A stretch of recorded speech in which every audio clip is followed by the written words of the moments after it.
How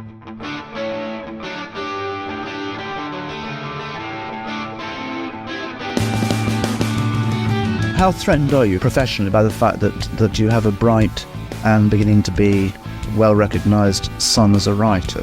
Oh, I'm very disturbed by that. Are you? No, I'd like him to be very successful as long as he doesn't get too successful. As long as they don't start saying, Kingsley, are you anything to do with Martin? And I said, yes, I'm the boy's father. That might be in prospect. Is that likely to happen, do you think? Oh, I hope not. But you never know.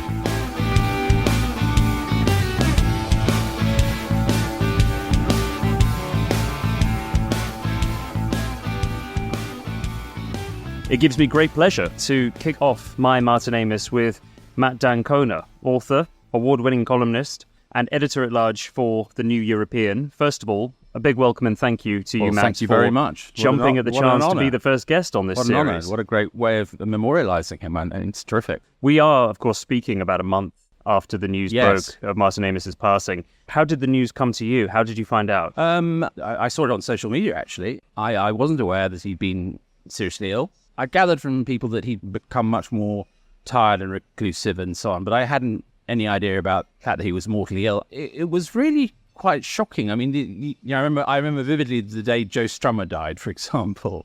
And this was bigger than that because, being a writer and a journalist and growing up in the 80s and 90s, which was, I suppose, his imperial period, he was a huge influence. Not that I've ever tried to be a writer in his style or anything, but I think if you were growing up in those years and you wanted to be a journalist or a novelist, he filled the skyline, and he was a very big cultural figure as well, as a commentator, as a person around the London scene. And I didn't meet him very often or talk to him that often, but as it happened, when I started as a journalist, and from time to time called him for a quote on this and that, he was invariably charming. And when you called him and asked him for these quotes, were you surprised to discover how congenial he was? Very. And I mean, actually, to be fair, there was one I remember where the whole idea of the literary canon, the idea of a sort of body of established great literary works, was going through one of its many combative arguments, I think led by the Times Higher on this occasion. And I was set to work to do a sort of ring round of novelists. So I did. And I spoke to Kingsley Amis and Martin Amis on the same morning, and they were both extremely charming. Did they seem similar in their... No, I mean, Kingsley was more reliably sort of gruff and, I'm sure it's terrible what's being done now. I bet they're not reading proper books. And he'd kind of slightly hardened, at least in his public life, into a kind of reactionary figure. Amis Fils, when I call Martin, was much more, he was kind of thinking on the go because he was writing the information and he was starting to try and interrogate what he thought about political correctness at that point. So we had a very long conversation, which wasn't really to do with the canon at all, but was fascinating about, was political correctness just what right-wing people call decency?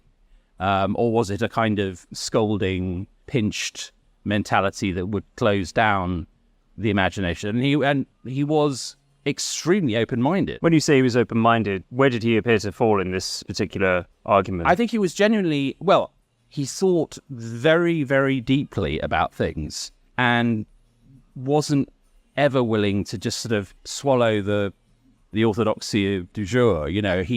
He read very deeply, he thought very deeply, and I formed the impression that he genuinely hadn't made his mind up, because I think that he was, for all of the claims that he sort of made the ritual stagger to the right as he grew older, I think he remained a Labour person all his life. You say at the time he was writing the information, and in that book, the main protagonist, Richard Tull, says at one point, all of Britain seems to be Labour now. Yes, and that right. was actually something that Martin Amis was subsequently quoted on as having said. Yes, he says in Experience, which we'll talk about more in a minute, in Scribendo Veritas, that all novels are to a certain extent autobiographical. And Kingsley Amis said that as well. And I think it must be true, mustn't it? I don't think that his characters were sock puppets, except in the case of, let's say, The Pregnant Widow, where he's quite open about the fact that it's a roman à clef. But nonetheless, there's no doubt that the characters in all his books are, to some extent, voicing things he was either trying to get across or trying to settle. And he was throwing out ideas and seeing what came back. I mean, that's one of the things that was appealing about him, was that, he was a contentious, controversial writer. He wasn't bland in any way. You just alluded to the book there, Experience, published in 2000. But before we get on to that, as the trailer to this series mentions, the sheer volume and effusiveness of the stuff that's been written about Amos and his body of work, those 15 novels and 8 works of non-fiction, has, I think, made me realise how hard some were hit by his death, not least yourself. If I may, you wrote in the New European a couple of days after, quote, "The death of famous artists, musicians and writers has its own unacknowledged Geiger counter. Though civility generally prevents us from saying as much, it is not often that we are well and truly poleaxed, bereft in a way that says as much about us as it does about them." What do you think the reaction to the death of Amos says about us? I can only speak for myself, I think, on this. And I don't think for most of the younger generation, this was quite the event it was for my generation. And for the benefit of listeners, you I'm would 55. place yourself... The best way to describe people like me is I turned 21 in 89, and I always say, we're Fukuyama's babies. For us, the big event, if you like, the formative event of us as we steered into adulthood was the fall of the wall. And so we'd been at school and university in the 80s, which was both a very exciting and a very challenging period. It was a vibrant time to be around. There's no question about it. Britain was suddenly pulsing with electricity, and good and bad. And then the 90s also a hedonistic decade. The kind of seeds of New Labour were sown and then blossomed in 97.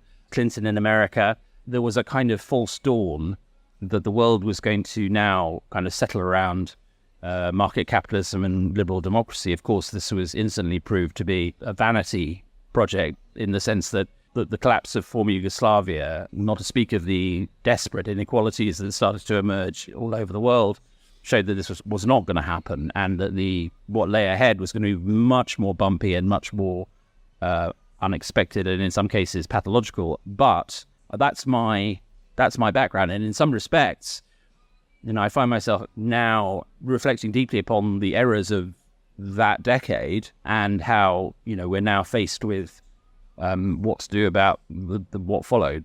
And it must, Amos, how old was he when he died? He was 73. Right, so he was same age as Kingsley. Right, exactly. So I imagine for him it was watching all this, and you can read in the essays on Trump a deep, deep despair. I still think there is grounds for hope. I think I don't take stenography from the younger generation, but I think they're right on a tremendous range of subjects, and I think that once they've kind of worked out what their revolution is, they will be an exciting generation. There hasn't really been a generation like them since the late 70s in that respect. But for me, Amos was first of all, just to put it in its kind of most basic form, the pleasure I derived from his writing was immense and remains immense and will carry on being immense. He describes Nabokov and Bellow as being the two mountains on his skyline, and he was certainly one of mine. And I think for the benefit of listeners who may have come to this podcast having read and really enjoyed Martin Amos's work, but may not know about all of his influences, it's worth saying that the names Vladimir Nabokov and Saul Bellow will come up time and again throughout the series. Absolutely. I mean, Saul Bellow became a close friend of his, as he describes in both Experience and Inside Story. Well, a big theme of this conversation is going to be father-son dynamics. And when Kingsley passed, Bellow became the surrogate father. And Nabokov, he didn't know, but there's a very touching essay about visiting Nabokov's widow and visiting Mrs. Nabokov. And he idolizes both authors, and in his essays and writings, he talks about them both all the time. I mean, Bellow, there was a genuine love, but Nabokov, I think, was sort of his, a great lodestar for him. I'm going to ask you to open up that hardback copy of Experience in a minute to the passages that you have chosen. But I also wanted to ask you just when you discovered Martin Amos. When was the first time you came across his work? Yes, actually, both my late parents were pretty into him, so I think the first one I read was, which is not one of his greatest works, though it's very good, is Other People. And that must have been when I was 12 or 13, I think. And then I thought, well, this is interesting.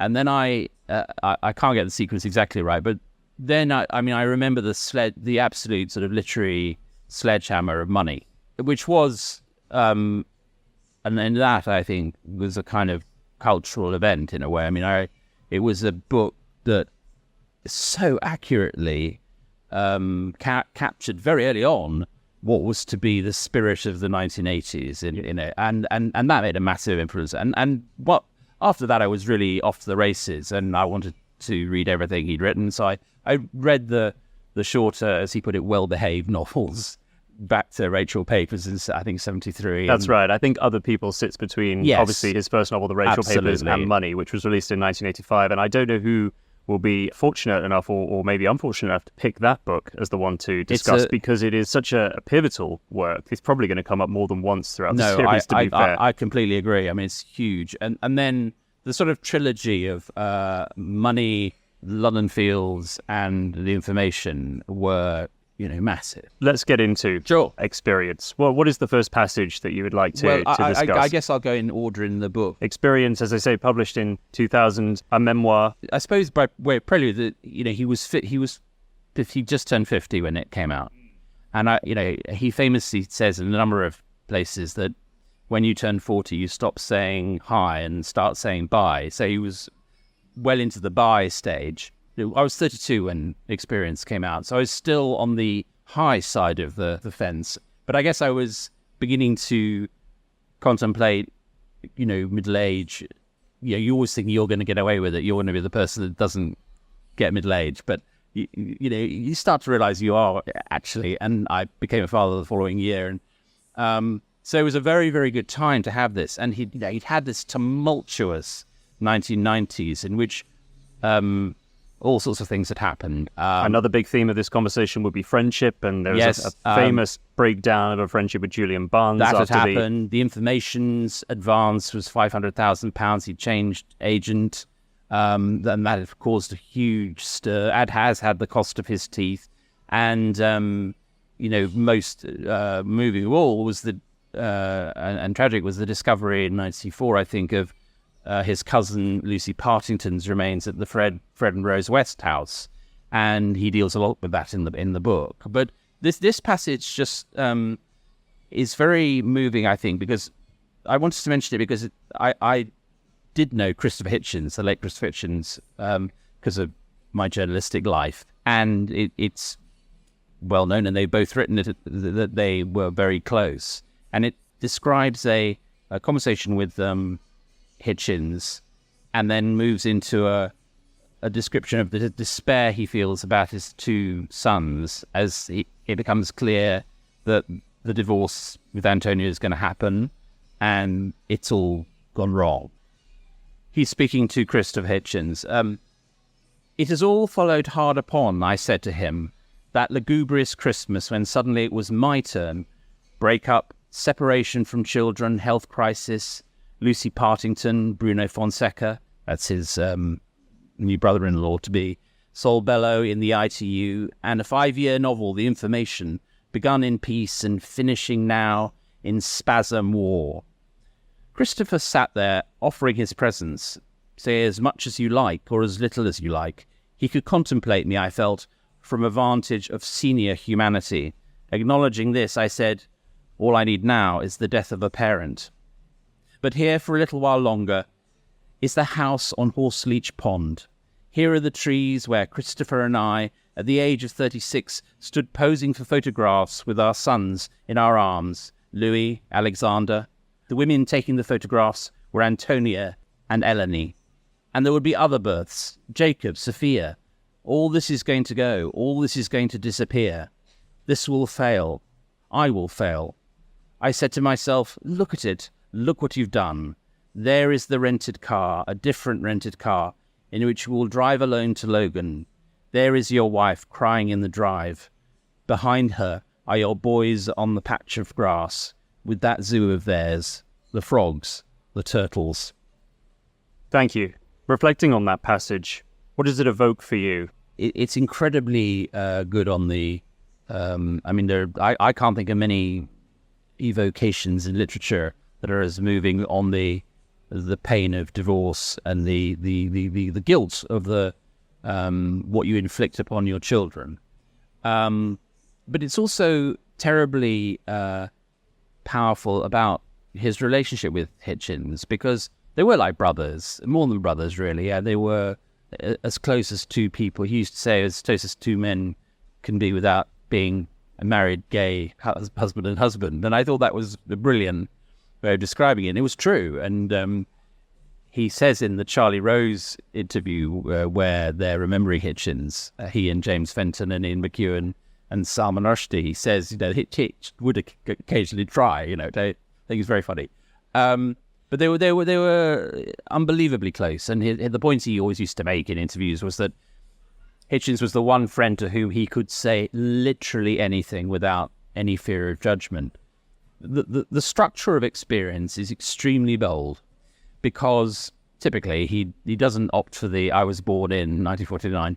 He jumps across time periods. He jumps from very amusing letters he sent to Kingsley Amis and his stepmother, the novelist Elizabeth Jane Howard, when he was both at cramming college, desperately trying to get qualifications, and then later at Oxford. And they're very funny because they are, put it mildly, juvenilia. You can see him sometimes trying to be a worthy son and a worthy stepson to Elizabeth Jane Howard, who was, a pretty amazing writer too. Experience generally knocks on the head, I think, this idea that he was essentially just a stylist, that Martin Amis was a master of style, and that's true. Style was, for him, absolutely essential. But Experience is an incredibly vulnerable book. I mean, he opens himself up in a way that many writers don't. Which I think is particularly interesting in his case, because I agree, just his implacable, cool, that kind of Mick Jagger broodiness.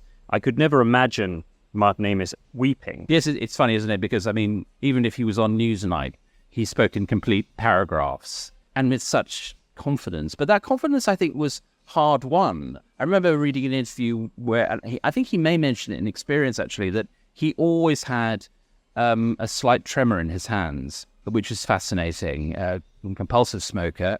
And I think he was far from kind of immune to the shocks of life, and quite the opposite. And our Experience shows that beyond doubt. It's about the transition from the innocence of youth to the experience of being an adult and becoming middle-aged, and those transitions. And like all great writers, he's fascinating both on the specific, and of course his story is, it does seem that there isn't really another example of father and son or a mother and daughter who are, about the same sort of level of eminence as novelists. It's a very unusual thing. And as he said often, that quite often the child of a great novelist would have a go at one novel, and then having got that bit of filial piety out the way, would move on to something else. Yes. But he was, he was in it for the whole drink, and he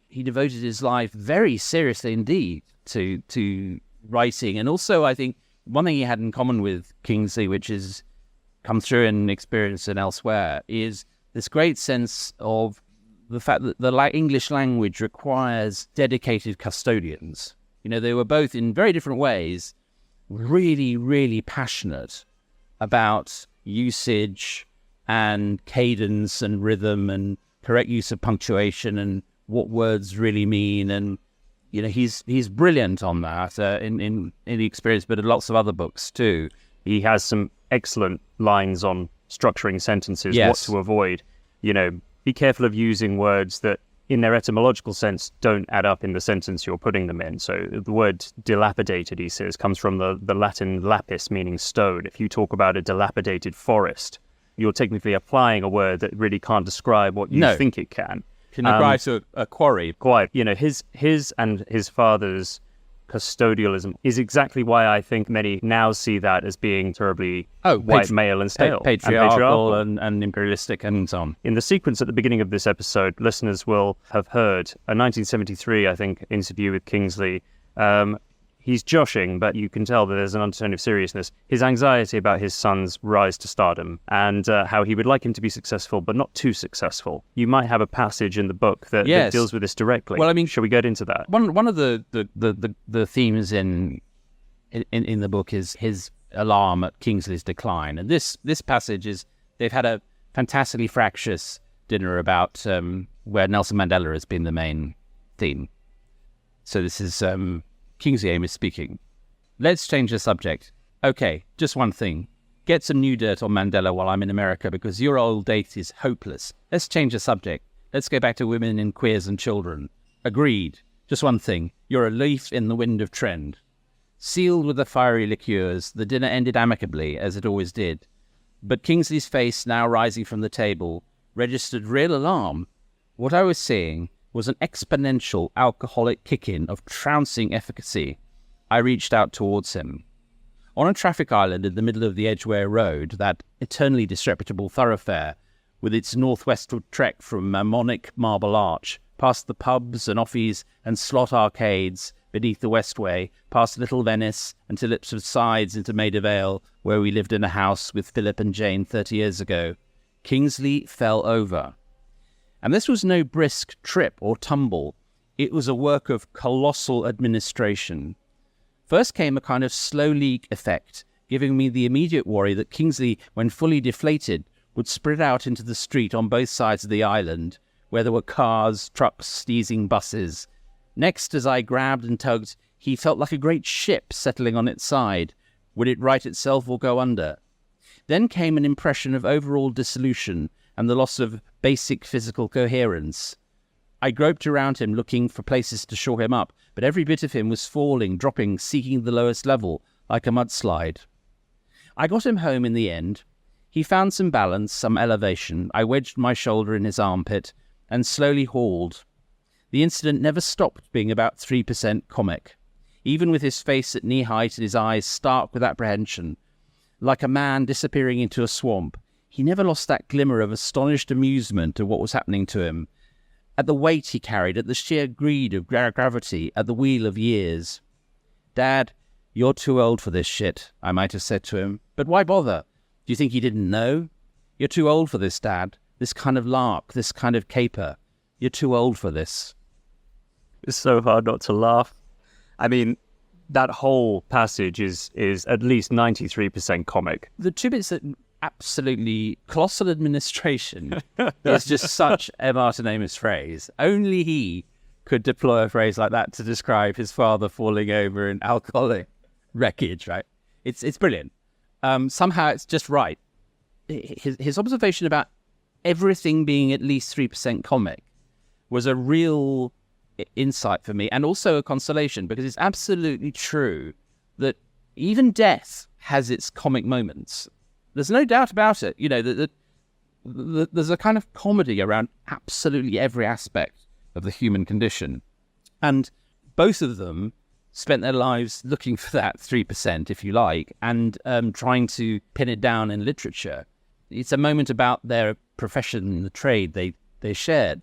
And it, you know, my parents were declining. I mean, neither of them were remotely like Kingsley, but I thought of that passage and other passages in experience about how the moment when the mediation of the father or the mother figure disappears is so huge. And you know, he writes about it really brilliantly, I think. And again, it contradicts this notion of him as a slightly chilly writer. Kingsley Amis suffered multiple phobias: flying, being in a lift, The dark. being in a car. Yep. He would have nightmares, waking up in sweats, panic attacks. He would have to be taken by Martin's mother into Martin's room. Yes. And the young Martin Amis would actually have to calm his Calm own his father down. by telling him stories. And That's quite this a, is an quite a extraordinary reflection, isn't it? Yeah, absolutely. I mean, I think that there was exasperation at the fact that Kingsley was often just an infant. I mean, there's a there's something wrong in that role reversal, isn't there, where the father is ushered into the child's bedroom to be comforted. I mean, that's a very...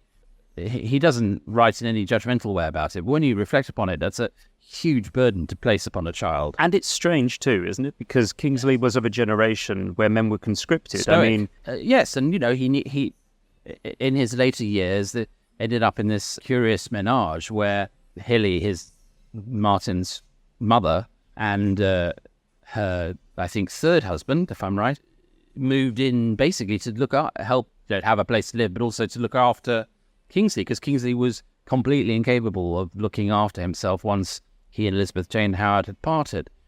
Martin Amis obviously came of age during the sexual revolution, and yes. He talks about how, the main slogan of the sexual revolution was "there will be sex before marriage," and that unlike many of his friends' fathers, he says, who forbade them from going along with this, Kingsley was very encouraging of promiscuity. Yes. He was himself promiscuous, of course, but that Kingsley importantly passed on to him and his brother Philip the importance of seeing love as the great enhancer of sex. Yes, exactly. Kingsley's a very strange mixture, and it comes out in experience that he became this sort of slightly caricatured reactionary at the Garrick Club bar. But he was also a very bohemian character, and had grown up in the great, and had come of age in the great sort of liberalization of the universities, and clearly enjoyed a rampant adulterous sex life, and enjoyed, when Martin started to hit the literary scene, enjoyed coming along with him to parties and to the famous Friday lunch that Clive James convened, at which Martin Amis and many others, Chris Hitchens, were present.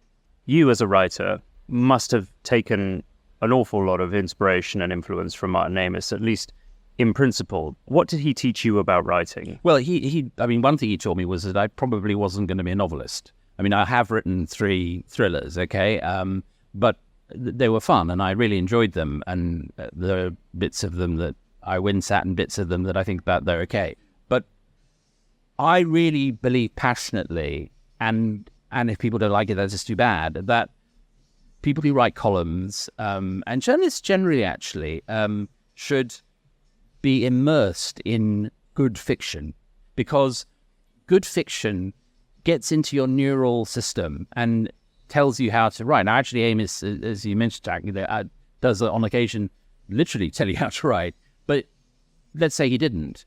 Taking in the good digestion, a good literary diet is, I think, absolutely essential.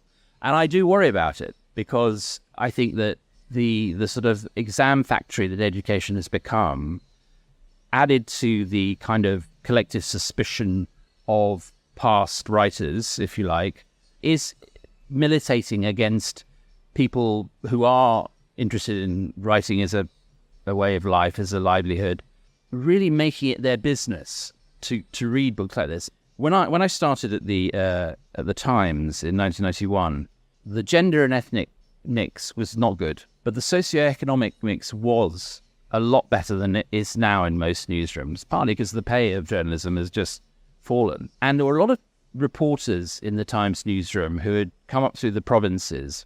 And one of the things I noticed about them was a lot of them would have a paperback novel in their jacket pocket.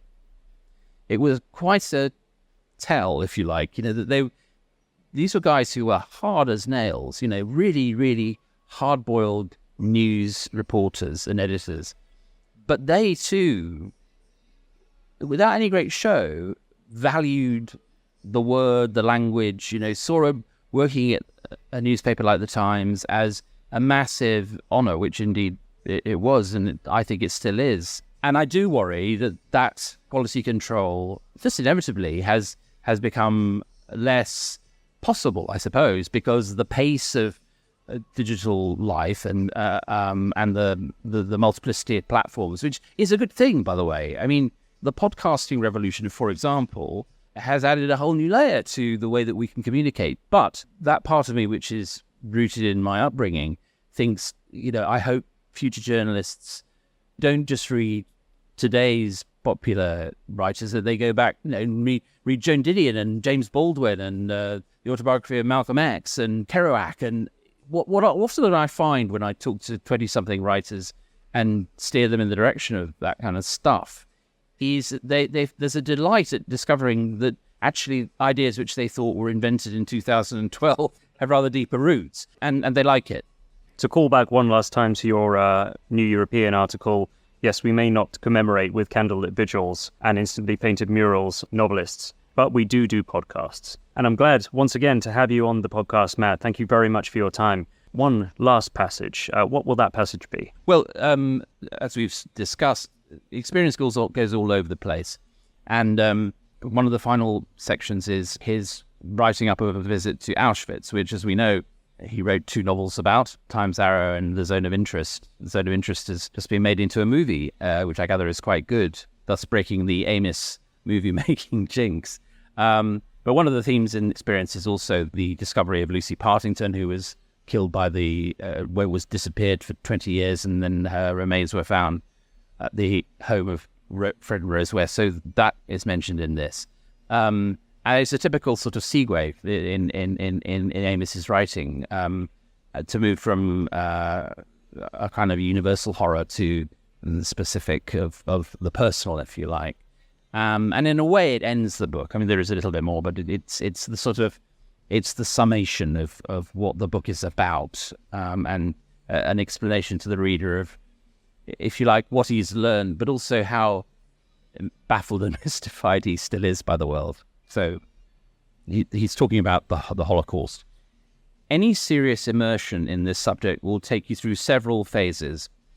I found that these were fully replenished incredulity, despite all previous acquaintance with the facts, thwarted anger as the body casts about for a way to make itself felt, obscene vituperation, swearing and weeping, cursing and sobbing and thinking of the dead, a sense of lousiness like an infestation, a nausea resembling, though not representing, extreme guilt. This is species shame, perhaps. And towards the end, capitulation, defeated assent. At last you have toiled your way from incredulity to belief, or the mind has. The body, I suspect, takes longer to surrender and dumbly struggles to do so. It does this slow work at night, churning, mashing, heaving. Maybe this is also physical empathy, or an attempt at it. The internal rearrangements used to wake me suddenly, and I would feel as you do after a day spent in a speeding car or on rough water, with the torso committed to motion and also tensing itself against it. I had been through this process before, and I recognized every stop along the way as I fought for sleep in the hotel bed in Krakow. I think now of that meeting with my cousin David Partington. He told me that he couldn't see the word west, as in westerly, southwest, the west, without horror. Fred West, the one-man Catzette. He told me that when he carried his sister Lucy's coffin, he was grateful for the way the strap chafed his hand, grateful for the pain and its insistence on reality. It was for this insistence, too, that Marianne went to see and touch her sister's bones. David told me about the hours of swearing and weeping, how he rose in the night to swear and weep. And I felt then that atrocity does this. When you are close in, as he is, the task is not to accept, but simply to believe. Atrocity defies belief and also persecutes it, demanding something that can never be freely given, one's assent. Lucy Partington was my mother's sister's child. She was my cousin, not my sibling, not my daughter. I have never been told to believe something really unbelievable, just the usual articles of faith for a man of 50, and they seem unlikely enough, that the parents are going, the children are staying, and I am somewhere in between. Matt D'Ancona, thank you very much. My pleasure.